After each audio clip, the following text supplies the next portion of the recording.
Bakit, bebe? Gutom ka na? Ha? Kanina ang titig niya sa akin na naka-side view. Parang malungkot. Kasi,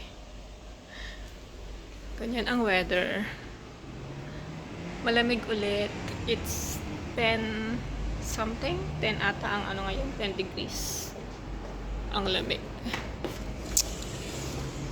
Ito, bagong laban na yan. Malinis na yung kurtina namin. Lahat ng kurtina. Ito, shower curtains. Nagpalit na rin ako. Because Saturday is Chinese New Year. Kaya dapat malinis lahat. Ang mga cabinets, inurong ko na rin yan. Ito na lang ang likod ng TV ang hindi ko nalinisan. Tas ang likod ng sofa. And ang oras ay mag-2:00 na. Kaya tulog-tulog ang bebe. Ha? Kaya naglulungkutan siya kanina kasi hindi ko siya naabutan ng pagkain. And my ulam is, bigyan muna natin siya ng pagkain.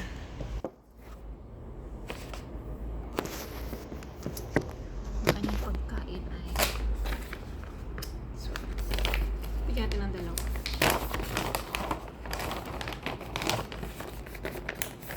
Para matuwa ang kanyang lahi.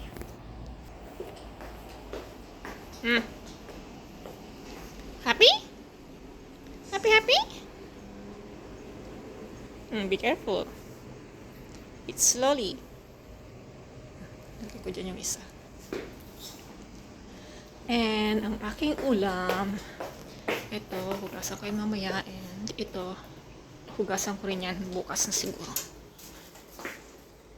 And ang aking ulam is, tadan! Paksiw. Paksiw na parang bangus siya.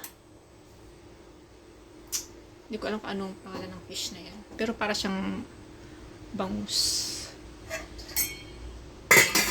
And my rice. Woo! So that's it. Thank you so much. Thank you so much for watching. Live life to the fullest, square and fair. It's just a quick